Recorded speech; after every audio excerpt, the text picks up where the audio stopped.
আমি কি করে দেবেন কারণ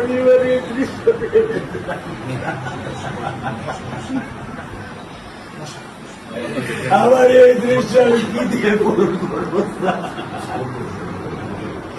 আমার বিয়ে শুক্রবারে নামাজ মসজিদে নামাজ পড়ে, আমি 3 ওয়াক্ত নামাজ বাসায় পড়ি স্যার, কারণ ও আমার সাথে নামাজ পড়তে পছন্দ করে। 2 ওয়াক্ত নামাজ আমি ওকে নিয়ে স্যার আমার বাসায় পড়ি স্যার।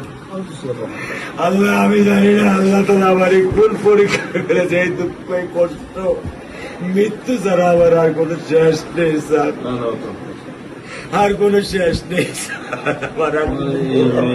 আপনার দায়িত্ব মানে প্রধানমন্ত্রী নেবে, আপনাদের তো শক্ত হচ্ছে না, আপনার তো বড় মেয়েটা রয়ে গেছে, এখন তো ওর জন্য আপনাকে শক্ত থাকতে হবে স্যার। সত্য কথা, আমি যখন ওকে ভ্যানে পাঠাই আমি খুব বল পাই, আমি কালকেও বলে দিছি যে আমি আর ভ্যানে দিব না, তুমি প্রতিদিন ওকে রিস্কায় নিয়ে যাবা, রিস্কায় করে নিয়ে আসবা।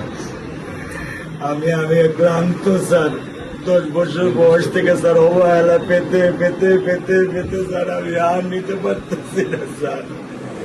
আল্লাহ আমার ভাগ্য দিচ্ছে, আমি কি করবো?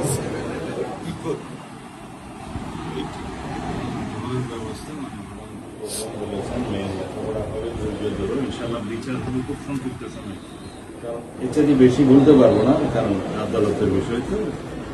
আমরা চার্জশিট দেবো ইনশাআল্লাহ এই 24 ঘন্টার মধ্যে। আমি সত্য কথা বলি,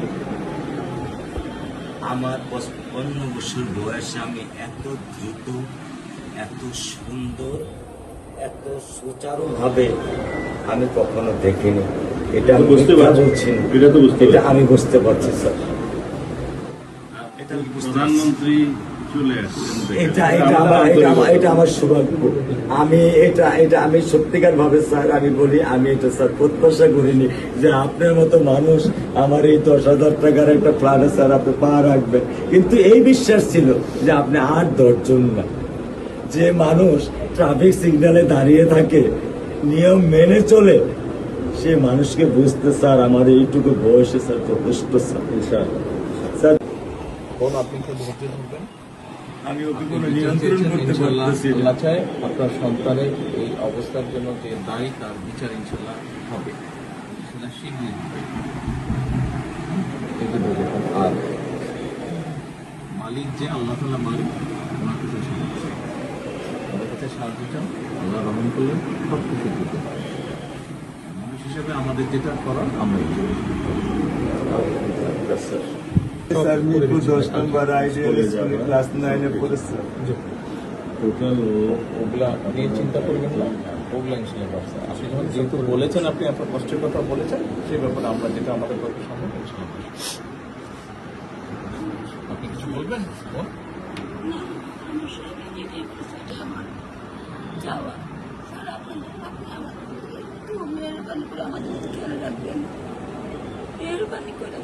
আমরা প্রথমে সবচেয়ে আগে যেটা এই মুহূর্তে আমরা করতে চাই সেটা হচ্ছে যে এই অন্যায়ের সাথে যে জড়িত তার বিচার আমরা আগে করতে চাই, তার বিচারের ব্যবস্থা আমরা আগে করতে চাই, এইটা আমরা আগে প্রথমে করতে চাই। আপনাদেরকে শক্ত থাকতে হবে, ধৈর্য ধরতে হবে, ওর দিকে তাকে শক্ত থাকতে হবে। এক সন্তান আল্লাহ নিয়ে গেছে, আরেক সন্তান আপনার কাছে আছে, ওর কথা মনে করে আপনাদেরকে শক্ত থাকতে হবে, ওর দিকে তাকে। ঠিক আছে?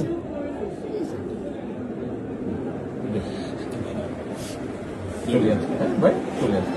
আচ্ছা চলবে।